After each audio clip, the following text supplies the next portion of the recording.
criminality within countries and across borders. Structural drivers such as economic disparities, labor migration patterns, gaps in social protection and limited awareness continue to create the conditions where children, women and migrant workers are vulnerable to trafficking. The number of trafficking survivors has risen sharply since the COVID-19 pandemic, where 25% increase in global detections between 2019 and 2022, and a growing number of child victims, particularly girls, whose proportion rose from 31% to 38% according to the UNODC Global Report on Trafficking of Persons in 2024. So what we are seeing is an increase particularly of the most vulnerable communities globally in this human trafficking.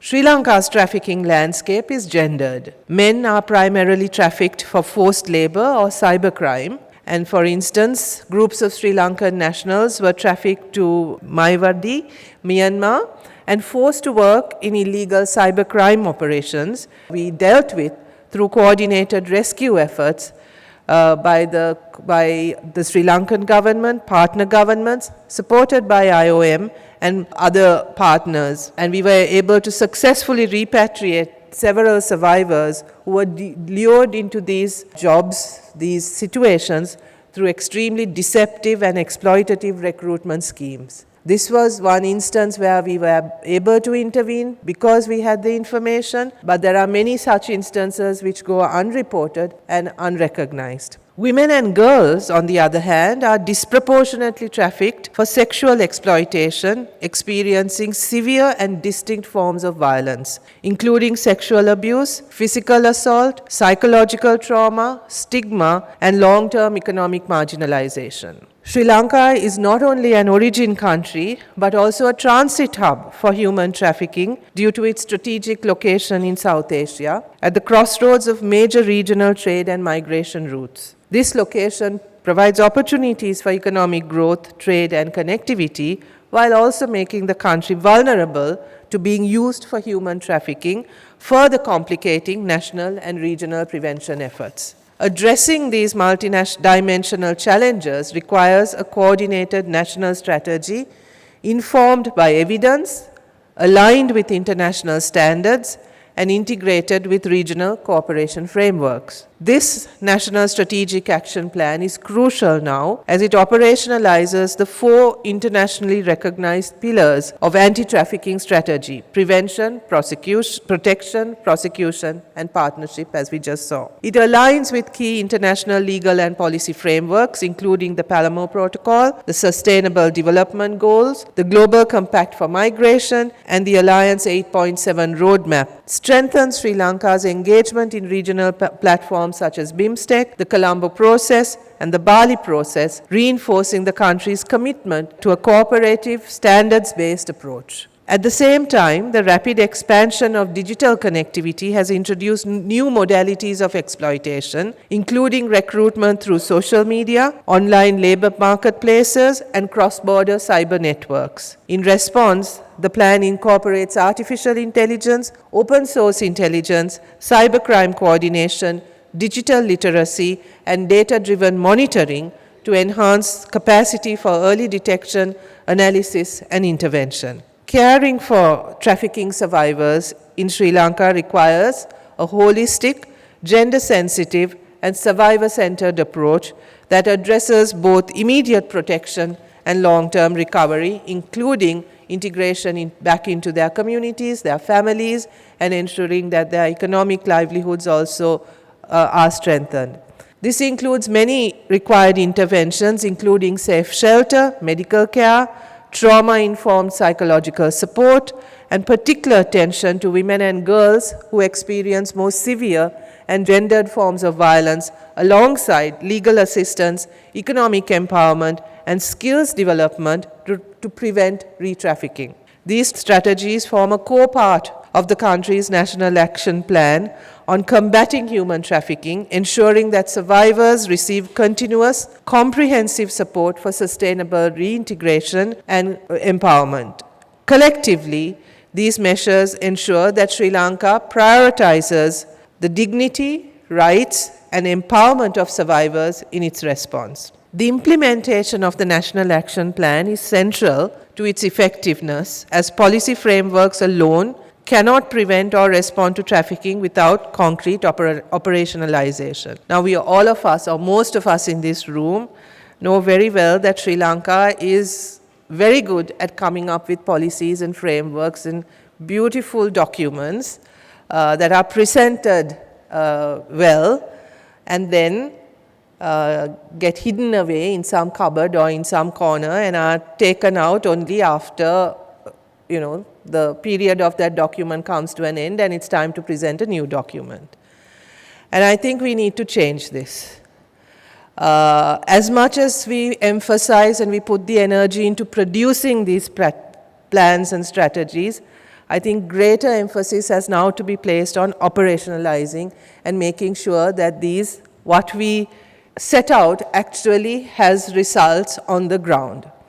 And for this, I think the focus has to be on institution building, capacity building, not capacity building that just involves mindless workshops and training programs that just happen without any impact, but meaningfully building capacity of institutions and persons to deliver on these frameworks. I think this is Sri Lanka's challenge.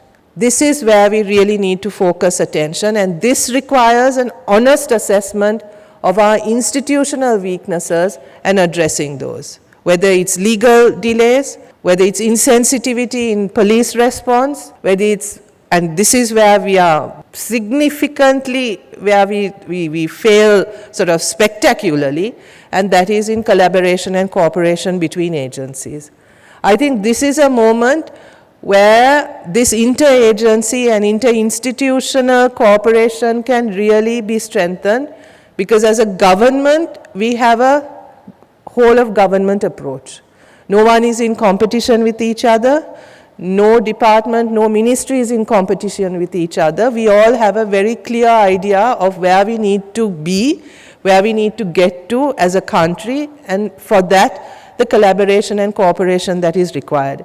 Institutions now have to start also recognizing this and making sure that the gaps between institutions don't create or produce the conditions where vulnerable people fall through.